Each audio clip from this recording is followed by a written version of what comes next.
আপনার নারীকে কার সাথে তুলনা করলেন? রাস্তার পতিতাদের সাথে তুলনা করলেন। বাংলাদেশের নারীরা 24কে দেখিয়েছে যে আমরাও পারি। ঠিক একই অবস্থায় আমি দুটো আন্দোলন খুব কাছে থেকে দেখেছি। আমি 90টাও দেখেছি, তখন আমি কিশোরী। সেই সময়টাও আমি দেখেছি যে নারীরা এগিয়ে এসেছিল এবং সর্বশেষ দিন সবগুলো হলের মেয়েরা নেমেছিল বলেই পুরুষরা সেই দিন আরো বিপুল বিশ্বাসে আশ্বাসে তারা নামতে পেরেছিল। এই যে মাইলকে মাইল মিছিলগুলো, এটা কিন্তু নারীরা পথ দেখিয়েছে। সেই পথ দেখানো নারীগুলোকে আমরা আজকে খুঁজে পাচ্ছি না। 2 বছরে যে কথাটা আপনি বললেন, খুঁজে পাচ্ছি না। যারা আছেন তারা অনেকের মধ্যে মিশেছিলেন, হতে পারে তারাই যে মেইন তা না। মেইন যারা ছিলেন, যাদেরকে আমরা দেখেছি স্লোগান দিতে, মুহুর্মুহু স্লোগান দিতে, তাদেরকে এখন দেখি না। এটা কিন্তু আমি 90তেও এই জায়গাটাতেই এসেছিলাম। তো 90 টু 2024 এইখানে আপনার 34টা বছরের ডিফারেন্স। 34 বছরের ডিফারেন্সের মধ্যেও কিন্তু আপনি দেখেন নারীর জায়গা একই জায়গায়। নারীকে ব্যাক টু দ্য প্যাভিলিয়ন ফিরে যেতে হয়। নারী চেষ্টা করলেও টিকতে পারে না। অনেকেই খুব কষ্ট করে মুখ বুজে অনেক কিছু দেখে না দেখার ভান করে টিকে থাকে, অনেকেই যুদ্ধ করে টিকে থাকে। যে কথাটা লিমা বললেন যে এই যে নারীরা টিকে থাকার গল্প, সেই গল্পে কিন্তু খুব কম নারী টিকতে পারে। আমরা যেমন 90-এর কয়েকজন আপনি যদি হাতে গুনেন বাংলাদেশে খুব বেশি পাবেন না আপনি। আমরা টিকে আছি, তবুও একজন আরেকজনের সঙ্গে দ্বন্দ্ব করে, যুদ্ধ করে, আবার সঙ্গে মিলে আমরা, কারণ অ্যাগেনস্ট দ্য ওয়ার্ল্ড থাকে না, আমাদের অ্যাগেনস্ট দ্য কি বলবো এটা, মানে পুরুষ মেন। তো এইখানে নারীরা কিন্তু কাউকে ওই জায়গায় পায় না। আপনি দেখেন সংস্কারে নারী নাই, লিমা বলল সংস্কারে নারী নাই। সংস্কারে যে নারীদের নিয়ে কথাটা হলো, সেখানেও 5% লাস্টে টিকলো। একটা দল সেখানে 5% ফুলফিল করতে পারলো না। কোনো দল 1% ফুলফিল করলো না, 0% রাখলো। এই যে 0% রাখলো, তারা কিন্তু ওখানে কথা দিয়েছিল নারীদের পাশে তারা থাকবে। এটা গেল একটা দিক। এটা সবচেয়ে বড় প্রবঞ্চনা, এটা সবচেয়ে বড় প্রবঞ্চনা। ছোট ছোট প্রবঞ্চনাগুলো বলি। একটা দেশে গণঅভ্যুত্থানে একটা স্বৈরশাসকের, একটা ফ্যাসিস্টের পতন হলো নারী পুরুষ সম্মিলিতভাবে চেষ্টা করে। সেইখানে নারীরা আপনার প্রথমে কি হলো, ফুটবল খেলা বন্ধ করতে হবে।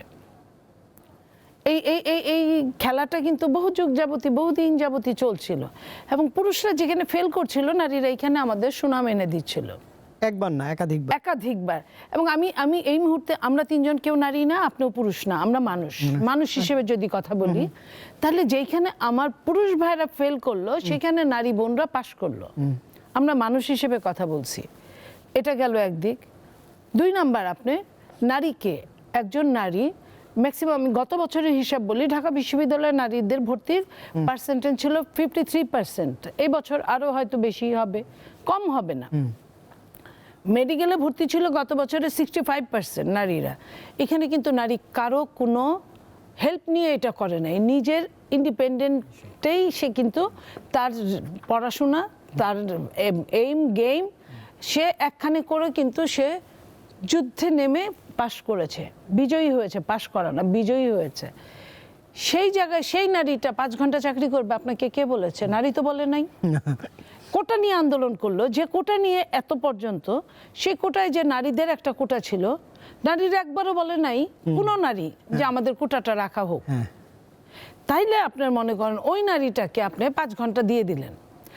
এই প্রতিযোগিতার যুগে পৃথিবীতে আপনাকে, ওই যে আমি যে কথাটা বললাম, মানুষ হিসেবে চিন্তা করে। ওখানে কোনো নারী পুরুষ হিসেবে আপনার মাল্টি ন্যাশনাল কোম্পানিগুলো চিন্তা করে না। আপনি যখন 5 ঘন্টা শ্রম দিবেন, আরেকজন যখন আপনার 8 ঘন্টা শ্রম দিবে, আপনি কিন্তু এমনি ডিসকোয়ালিফাই। আপনি কিন্তু এমনি ডিসকোয়ালিফাই। কোনো ওই কোম্পানি আপনাকে নিবে না। সে চেষ্টা করবে কিভাবে 8 ঘন্টার জায়গায় 10 ঘন্টা খাটানো যায়, সে 8 ঘন্টার জায়গায় 5 ঘন্টায় নিবে না। আপনি এটা নিয়ে আসলেন। আপনার নারীকে কার সাথে তুলনা করলেন? রাস্তার পতিতাদের সাথে তুলনা করলেন। একবার না, একের অধিকবার। আপনি স্কুল থেকে কি করলেন? শরীরচর্চা শিক্ষা হোক। শরীরচর্চা তো পৃথিবীর সব মানুষের জন্য দরকার, সেটা তো নারী পুরুষ না। এই যে নারীকে নারীত্বের জায়গাটায় আপনি ওই শিক্ষক বাদ দিতে হবে, আপনি কি করলেন গানের শিক্ষক বাদ দিতে হবে, এই জায়গাগুলো। এই জন্য কি আপনার একটা 24 হয়েছে? অবশ্যই না।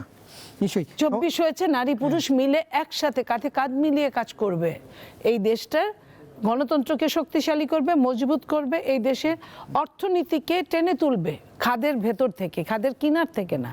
যে অবস্থা বাংলাদেশের অর্থনীতির, তো সেই জায়গায় শুধু পুরুষ তো এটা সম্ভব না। তাহলে আপনি মনে করেন যে নারীরা কি পেল? নারীরা ওই দিন যারা ছিল, এই হাজার হাজার নারী বিভিন্ন কলেজ বিশ্ববিদ্যালয়ের রাতে দিনে 24 ঘন্টা তারা বাই রোটেশনালি কাজ করেছে, এই 24-এ তারা কিন্তু ফিরে যেতে বাধ্য হলো। তাদের ইজ্জত সম্ভ্রমের উপর আঘাত না হানলে তারা, এবং তাদের সঙ্গে আপনার ন্যায় নিষ্ঠতা এবং স্বাধীনতা যদি সমান না থাকে, তারা ওইখানে থাকবে না। কারণ নারীকে আপনি যে চোখেই দেখেন না কেন, নারী কিন্তু আত্মনির্ভরশীল, আত্মসচেতন একজন মানুষ, ব্যক্তি। তো সে যখন তার আত্মসচেতনতা আঘাত হানে, সে ওই জায়গাটা পরিত্যাগ করে। খুব কম নারী আছে যুদ্ধ করে টিকে থাকে, ম্যাক্সিমামই প্রথমে ছাড় দেয়, তারপরে যখন একদম দেওয়ালে চরমভাবে পিঠ থেকে যায়, তখন তারা রিভল্ট করে।